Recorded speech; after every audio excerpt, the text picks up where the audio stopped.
Welcome to Sightseeing Japan, the podcast where we explore the land of towering grass. I'm Paul Bresson. And I'm Jason Nealing, and today our topic is bamboo, the miracle plant.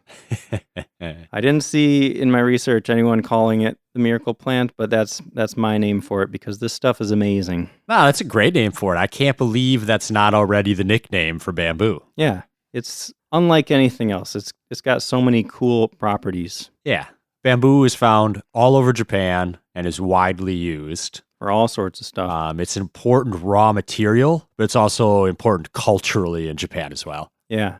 It's super strong, but also very flexible. It has a super sturdy root structure, more stable than most trees, which is kind of crazy because it's just grows straight up, really skinny like. It doesn't have this huge trunk or anything, but surprisingly stable. Yeah, just looking at the bamboo grove from the top, it's going to look like not the most sturdy stuff in the world, but impressive root structure holds it all together. Yeah. And it has become a symbol of prosperity, strength, purity, innocence, loyalty, all sorts of positive stuff in Japan. Yeah, I didn't see like any negative associations with bamboo. No. It was all positive stuff. For sure. Should also mention the Japanese word for bamboo is take. The English word for bamboo, which is bamboo, comes from Dutch or Portuguese. Oh, I didn't know that. But linguists believes it was lifted from Malay. Malay, like close battle? Oh, Malaysian. Okay. Cool. Malaysian people speak Malay. So that's how we got bamboo. Definitely doesn't sound like an English word, but it's not a Japanese word either. So what is bamboo? Well, Paul kind of spoiled one of the big facts at the beginning. Bamboo's a grass, if you can believe that. Yeah. Even if you can't believe it, it's still a grass. It's the largest of all grasses, in fact. And it's an evergreen plant. There are around 1,500 kinds of bamboo in the world, over 600 of which can be found in Japan. Yeah, one of what I always thought of the defining characteristics of bamboo is that it's hollow. Well, all grass is hollow. So that's just a normal thing for grasses. But bamboo just happens to be the biggest grass, and it gets really hard, which makes it seem different from other grasses. So you're telling me that grass in American yards is hollow? It is. Huh. I did not know that. Yeah, I didn't either. Cool. So yeah, it's a hollow tube. I mean, we should describe what a single culm of bamboo is. A culm is the single, Stalk. Perfect. That's the perfect word. Stalk. A culm is the technical word, I suppose, for a stalk of bamboo, a single one. And they are hollow, but there are nodes. Like if you've seen a piece of bamboo, it's kind of divided into sections. There are little horizontal lines across it. Those are the nodes. And this structure, cylinders, the shape of a cylinder is super strong, right? So the way that the bamboo is built makes it super strong, but also very light and flexible. And those properties have a lot to do with why it's such an amazing, versatile material. Yeah.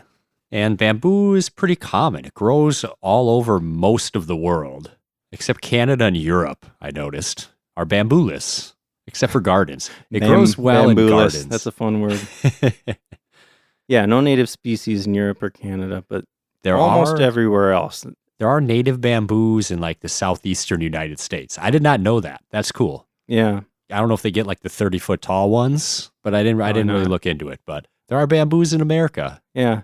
Did you see they even grow in snowy mountainous regions, like in the Himalayas in India? Yeah. They grow in such a wide variety of habitats, it seems. Yeah. They've evolved to resist all sorts of wildly different climates. It's pretty amazing. And all these different varieties are all sorts of different sizes, and they grow at different speeds. One thing they all have in common is that they do not taper. They are columnar. They go straight up. They don't get narrower at the top. They're same width all the way up. And some of them can be as much as 20 centimeters in diameter. That's almost 8 inches. That's ridiculous. It's huge. That's huge bamboo. I've never seen anything even close to that. Yeah, I don't think I have either. I've definitely seen like 3-4 inches or whatever. Yeah. Yeah, that's probably the more common types in Japan that you'll see like at gardens and stuff. Yeah. Some of them can even grow up to 30 meters high, almost 100 feet high. Yeah. Yeah. That just shows how strong those roots are. How can you have this piece of bamboo shooting up that high in the air without just falling over? They're extremely sturdy. Yeah. And they don't branch out at all until they're pretty much done growing, and they might get a few branches and leaves at the top. Yeah, they pretty much just shoot straight up. That's most of their growing life, is just going straight up. One big, straight, smooth column. Yeah. Which brings me to one of the awesomest facts about bamboo is how fast some of these species grow. They can grow as much as 1 meter a day. That's over 3 feet in a single 24-hour period. I did the math. Find out how fast that is per hour? Blow my mind. I will. Soak this in, Paul.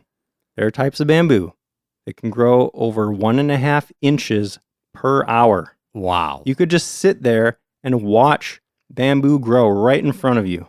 Like, how does it even get enough nutrients that quickly to grow that fast? It's amazing. Wow. Yep. Wow. Yeah, you could just, if you mark it, if you like put it next to a wall and mark it, get back an hour later, and it's like 1.5 inches taller. I just can't even imagine. It's crazy. Wow. Every 5 minutes you'd look up and it'd be noticeably taller. Like I said, the miracle plant, right? That's pretty miraculous. It's a miracle. Yeah. So the ones that grow this fast are obviously at the extremes. Not all of these 1,500 or so types of bamboo are going to grow that fast. And most of them aren't going to be, as big as the biggest ones. There are a bunch of different types of bamboo that just look like grass. There's a category known as dwarf bamboos that they look more like grass. If you were just to come across them, you're like, oh, there's some tall grass. Yeah, and I saw that the commonly cultivated bamboos in moderate climates grow between like 1 and 4 inches a day on average. Yeah, okay. Which is still fast, but not quite as insanely fast as some upper tier growers. Yeah.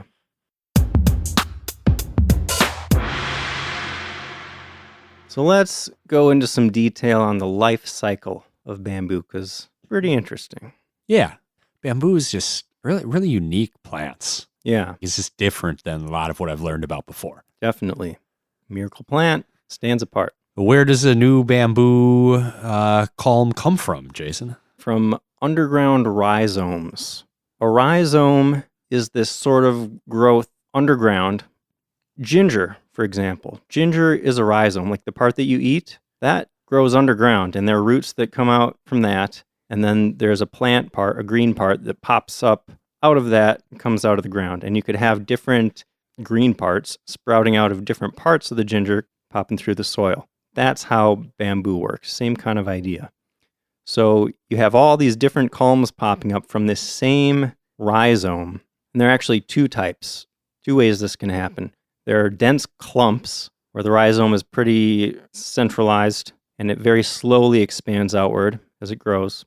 Or there are types of bamboo that can send out runners, which are like little... like extensions of the root system. Yeah, so those types of bamboo can expand outwards much faster. They can send these little runners out and pop up, a ways away from the main rhizome. Yeah, so all of these bamboo stalks that you see are clones. Right. You could almost even think of them as the same plant. I mean, they're all connected through this rhizome. Yeah, right. It's kind of like a macroorganism. Mm-hmm. But you can cut one off and move it and replant it somewhere else. Right. And it becomes its own plant then, I guess. Right, but genetically identical, right? Yeah, exactly. So then it becomes a clone if it gets cut off, maybe technically. Yeah. But anyway, it's the same. It's the same plant. Yeah. So when you have that thing that's popping up out of the ground coming from that rhizome, that's what's known as the bamboo shoot, in Japanese called a takenoko, which we have mentioned before in that fun drinking game, right? Remember? Yeah. So the takenoko pops out of the ground, and the culm, the stem, what was the word you used?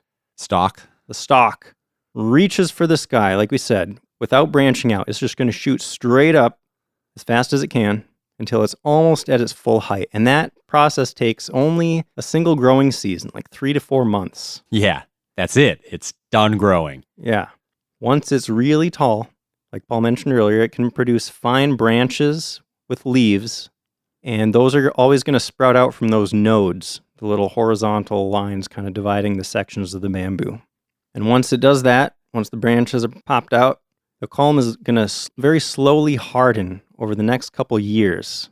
And during that period, it's resistant to decay and stays resistant to decay for a few years afterwards.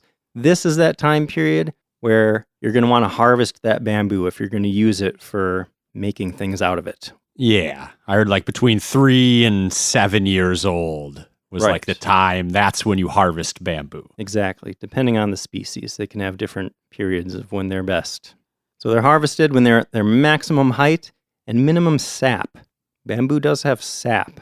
And then once it's cut down, the sap is leached out, and there are various methods of doing that. One of them is you chop it down, and then you just lay it there against the rest of the bamboo, kind of standing up so that it can continue photosynthesizing, and that kind of uses up the rest of the sap.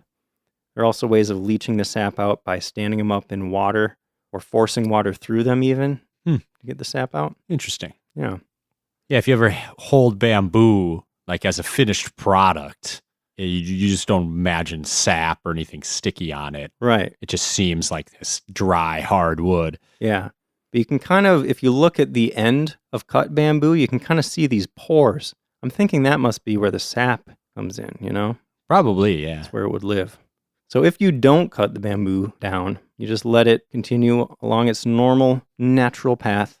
Over the next several years after that perfect harvesting period, it's going to become overcome by fungi, mold, lichen, etc., until it loses strength and collapses and becomes food for future growth. Yeah. So there you go. The life cycle of bamboo. Yep. But wait, they're all clones of each other. Mm-hmm. How does bamboo propagate new generations? That's a very good question, Paul. Most plants have flowers, and they produce some sort of fruit, and the fruit has seeds, and the seeds are what creates new plants, right? Bamboo does actually flower. I've never seen a bamboo flower. I'd never even heard of that before we started researching this. And actually, most people, even people that are around bamboo all the time, have probably only very, very rarely, if ever, seen bamboo flowers. Yeah. And what's the reason for that? Because for many types of bamboo, flowering only occurs every several decades, potentially even over a century. Yeah, I've heard that for many species, the interval is like 65 to 120 years. Right. Is like not uncommon. Yeah. It's crazy. So that's, you might not even see that in your lifespan. Yeah. There are some species of bamboo that can blossom as much as once every 3 years, but that's not the norm. And you may be thinking, well, if it blossoms once every 65 years, but there's 100 plants around, you would see some flowering bamboo, right? But it doesn't work like that, does it? No, it doesn't.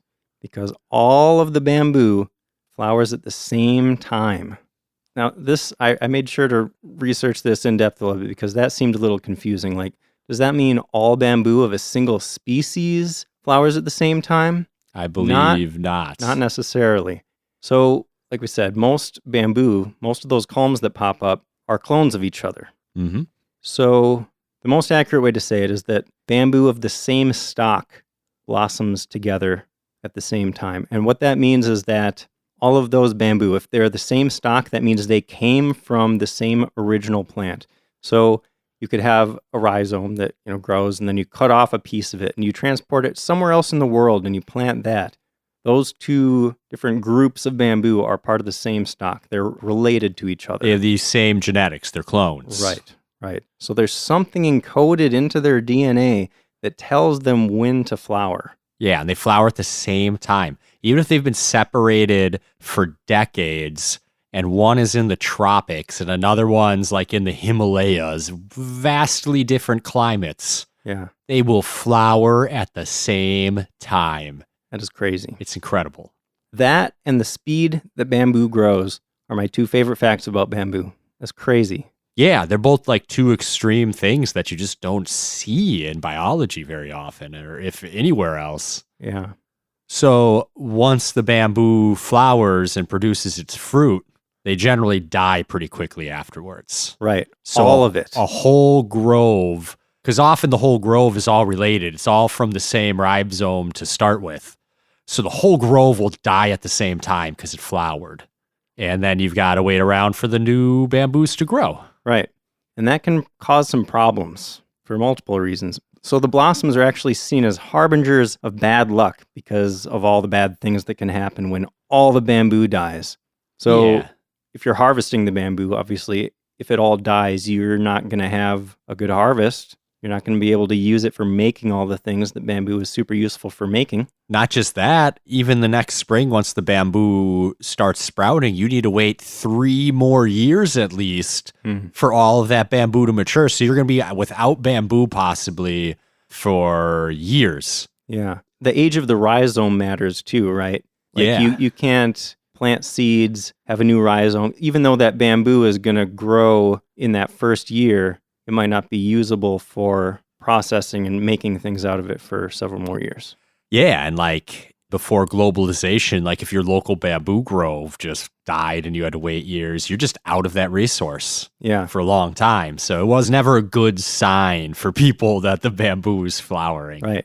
Another major problem is that rodent populations explode after all this bamboo dies because they eat the seeds. And I mean, just imagine this huge bamboo grove. All of them produce seeds.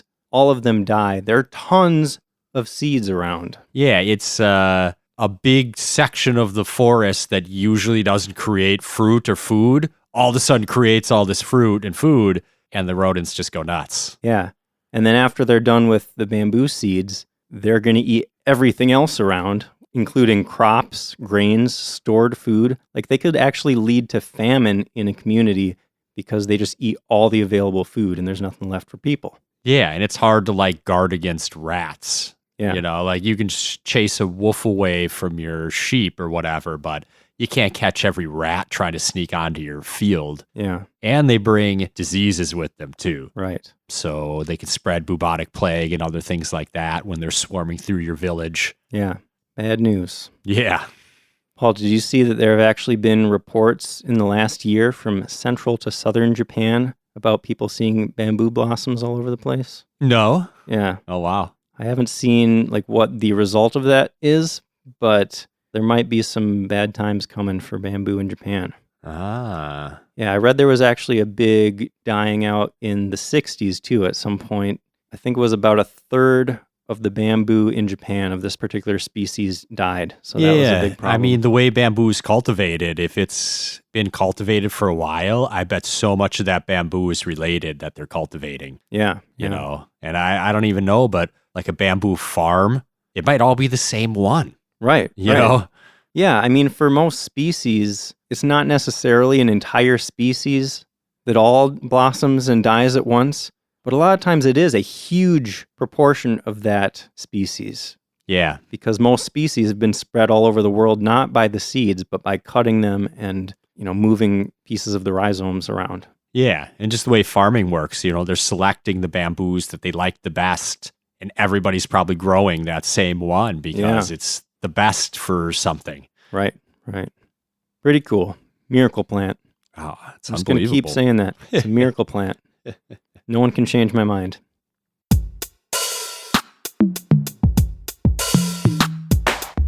So let's talk about the many amazing uses of this miracle plant, Paul. Yeah. Bamboo charcoal has been used in Japan as fuel for a long time. Mm-hmm. So we don't really have a history section in this episode because how do you talk about the history of a plant, right? But I did see that because of those super strong roots that we've talked about, throughout Japanese history, people were told to run into bamboo groves during an earthquake because people noticed that a lot of times bamboo was like the only thing left standing after an earthquake. Isn't that cool? Yeah, yeah. Run to the bamboo. Yeah. Yeah, I mean, a tree might fall on you, but bamboo's just going to sway. Right. That's smart. Yeah. So if we want to go way back, as far as I could find, even more stuff. They have excavated bamboo baskets dating to the late Jomon period in Japan, which is 2000 to 1000 BC. Yeah. So we're talking 3,000 plus year old bamboo baskets in Japan. So it goes way back. I'm sure even farther than that, they've been making tools out of it. Yeah. I mean, with such a versatile resource, I'm sure it's been used for a lot of human and maybe even pre-human history. Did pre-humans make tools? I don't know.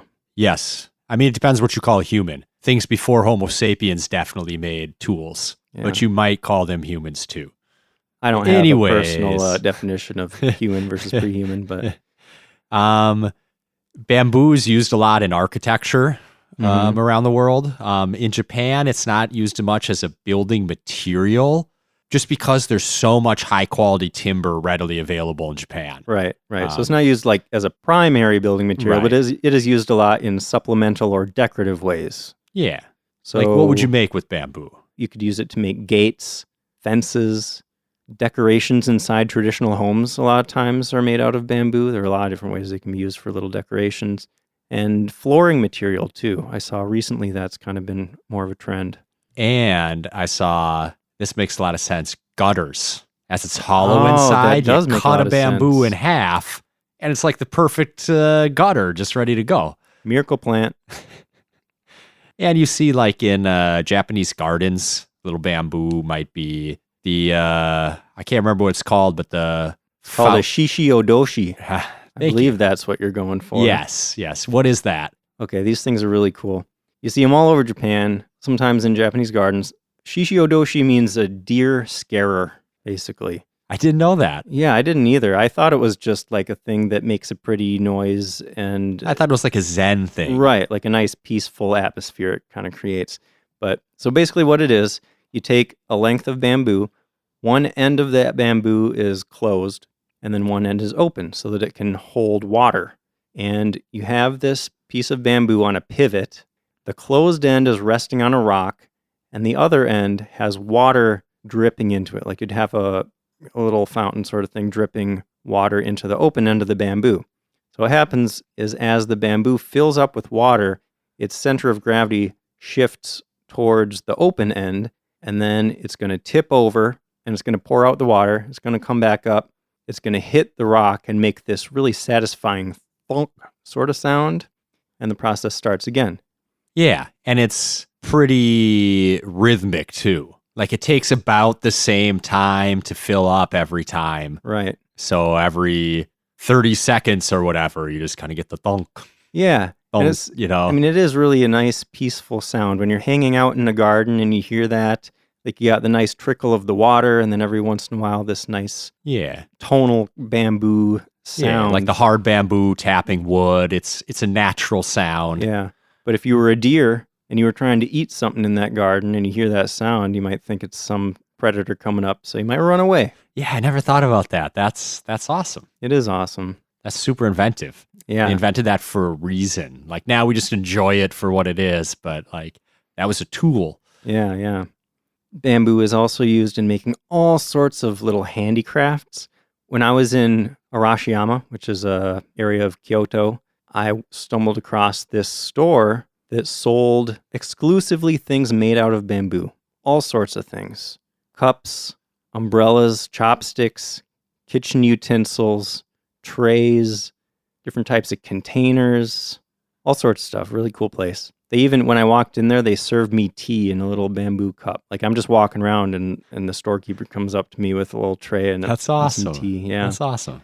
It can also be used for making dippers, like you see at shrines at the water purification place to scoop up some water. Those are often made out of bamboo. Can be used to make noodle trays, spice dispensers, combs, toothpicks, really anything you could think of. A lot of kitchen utensils, definitely. Yeah. Like the shimoji, the little wooden or bamboo paddle you use to serve rice. They make that out of bamboo, sometimes wood. Those are cool. Mm-hmm. If you're making sushi, mat, you're going to roll it with a bamboo mat. Yes. They've got bamboo baskets. I got some cool stuff about those baskets. I looked pretty deep into those. All right, hit me. So like you said, they've been found dating back to 1000 to 2000 BC, which is a super long time ago. And that art has been refined in amazing ways, man. So think of like woven baskets in the West. A lot of times there may be like an inch wide strips that are kind of woven into this basket. Yeah. Right? Yeah. Maybe people put magazines or something in there. That's what my parents use it for. They put their newspaper and magazines into a basket like that. Right. Never seen them used for like cooking in the West. Yeah.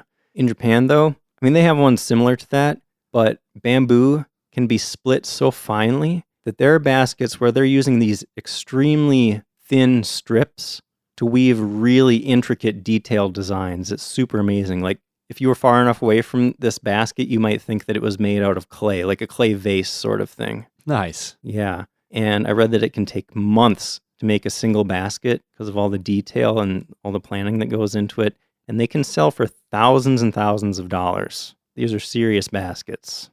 I even saw that they can use those same techniques to make other very detailed things. I saw a bowler hat made out of woven bamboo. They can make all sorts of shapes and curves and stuff because it's so flexible but still so strong. Wow. Yeah. A bamboo hat. Yeah. That's awesome. Yeah. All sorts of boxes, like just really ornate. You got to look them up. Just Google bamboo boxes, baskets or something. It's amazing.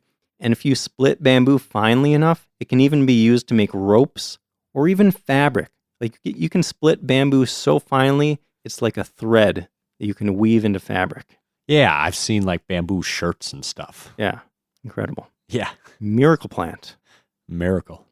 Also used in kendo, Yes. Japanese sword fighting martial art. Mm-hmm. The swords they use, called shinai, are made from bamboo. Yep. Also, in another Japanese martial art, kyudo, which is like a bow and arrow sort of martial art, bamboo is used to make the yumi, the bow. And the arrows sometimes, I think, too. Yeah, that as well. I didn't know yumi was Japanese for bow. But in games I've played, there's been like bows called yumi, and I never really got it. Yeah. And now I get it. Yeah, cool. It's just literally called bow. Yeah. Also, there's the shakuhachi, which is a wind instrument made from bamboo. Yeah, kind of looks like a recorder. Yeah. In the U.S., people play recorders in elementary school. Did you learn to play the recorder in like 4th grade or something? I wouldn't say learned, but yeah, like very briefly we played with recorders. It was cool to like learn. You put your fingers here, you can make a different noise. Yeah. Oh yeah. Yeah, so if you're familiar with a recorder, it's very similar to that. You got a tube made out of bamboo, you put one end in your mouth and there are all these holes drilled into it that you put your fingers over to change the tone. Yep. And bamboo's also long been used in Japanese cuisine. Yes. Specifically bamboo shoots. Miracle it's the shoots that plant, are good. Paul, a miracle plant. How many plants are there that you can use for building, making all this stuff, but also for eating? Yeah, right. The variety of things you can do with it is just incredible. Yeah. From eating it to building with it to making clothes with it to everything. Mm-hmm. It's wild. Yeah. You can see why it's become such an important part of Japanese culture and life. Yeah, I mean, it's such an abundant, versatile resource, and it's super sustainable. It grows so fast that you don't need to worry about wiping out the bamboo. You can be eating bamboo out of a bamboo bowl, sitting on a bamboo chair. Using bamboo chopsticks. Yeah. With a bamboo comb in your hair. Wearing bamboo clothes.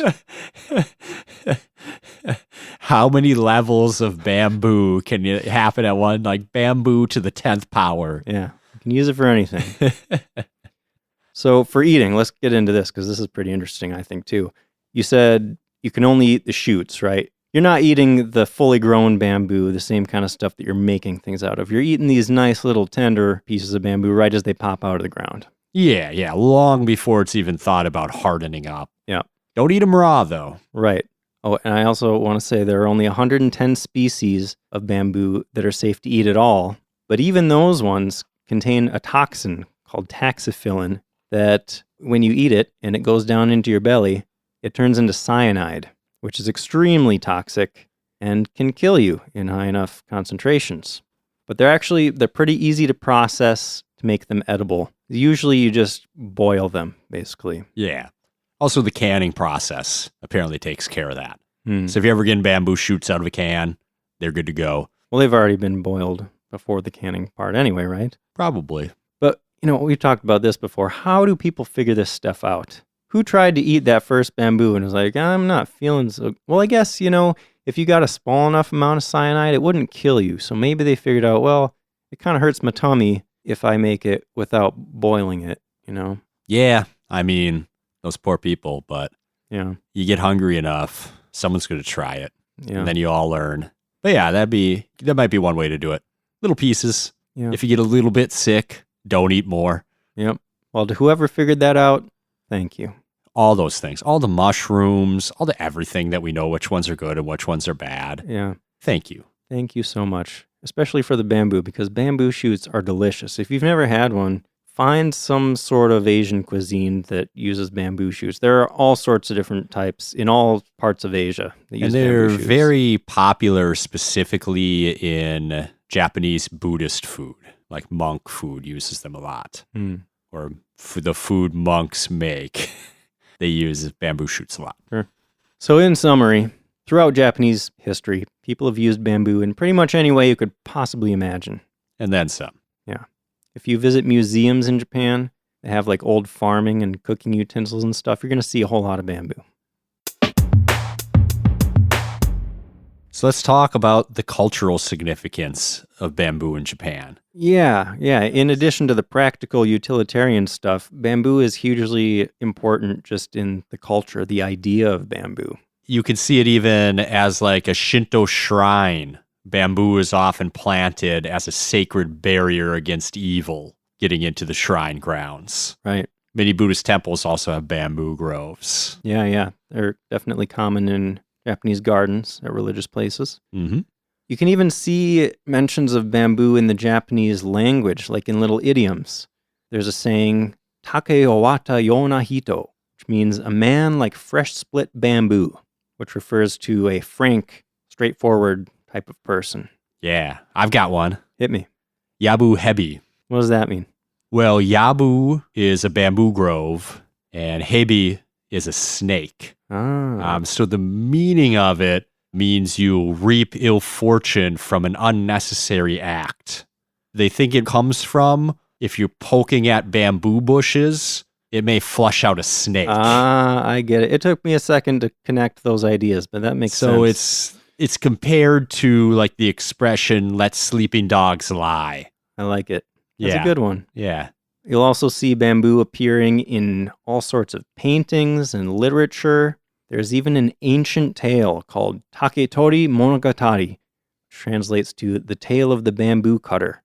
And this is the oldest narrative literature written in kana.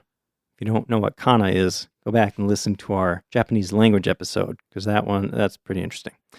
The tale is also known as Kaguya Hime, or Princess Kaguya, and this tale is from the 10th century, pretty long time ago.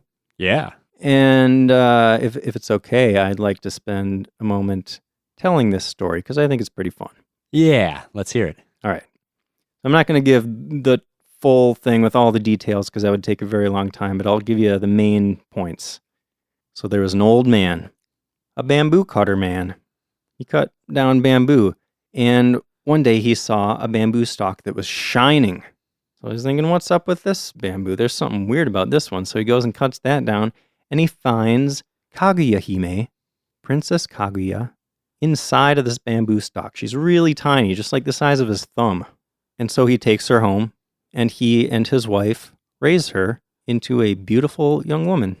And ever since the day that he found her, every time he cuts down bamboo, he would find a nugget of gold inside the bamboo. So he became super rich. So tales of this woman's beauty spread all over the place. She has many suitors who come by to ask for her hand in marriage, but she never marries. Even when these 5 princes come to ask for her hand in marriage. That's my favorite part of the story. Yeah, it's hilarious. She gives them each a task. And she's like, if you complete this task, then I'll marry you. But there's a kicker. These are impossible tasks that she gives them. Yeah. There's no possible way they could complete these tasks. So some of them try to fool her and like come back with fake proof of the task. But none of them could do it, so she doesn't marry any of them. Even the emperor heard of her beauty. He came to visit her and he fell in love. But did she marry him? No. She friend-zoned the emperor. Yeah, it's hilarious. They like stayed in contact, they wrote letters to each other, but she's like, that's as far as we're going. Yeah. They were apparently dear friends until the end, but no luck for the emperor. But So what happened to her? So her adoptive parents, noticed that every time she saw the full moon, her eyes filled with tears. but she wouldn't tell them what was wrong. Eventually, she revealed that the moon was her home and that she had to return to her people.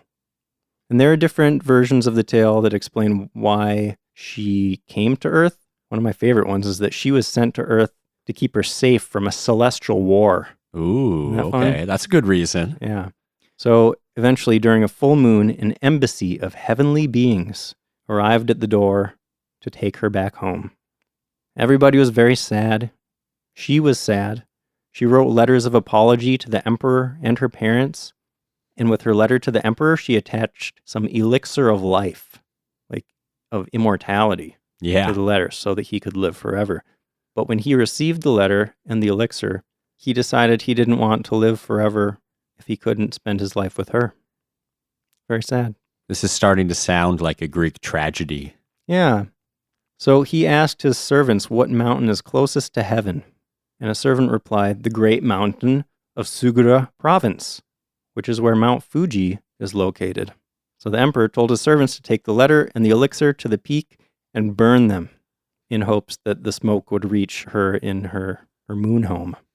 So the legend says that the word for immortality, Fushi, became the name of the mountain, Mount Fuji, and that you could still see the smoke from the letter rising from the mountain. Because remember, this story is back from the 10th century. Back then, Mount Fuji was much more active, so there was actually smoke rising from the mountain. Yeah, like almost all the time. Yeah. Isn't that awesome? Yeah. Such a cool story. That is a cool story. The best part is that this is like the first example of science fiction in Japan. 10th century science fiction. She was an alien from the moon. I love it. I suppose if you think about it that way. What other way is there to think of it? She's like some sort of goddess or something. Nope, moon alien, Paul. Okay, moon alien. Moon alien. I like that better. Yeah. So you mentioned earlier that bamboo is a symbol of prosperity in Japan. Yes. I heard that comes from the fact that it's a really strong plant with a very sturdy root structure. Yep, that makes sense. Bamboo also plays a part in a lot of different types of festivals. For example, on Tanabata, which we mentioned in our Matsuri episode, that's on July 7th, and people write wishes on a strip of paper, and they hang their strips of paper from bamboo grass, which is called sasa, the grassy type of bamboo. Yeah.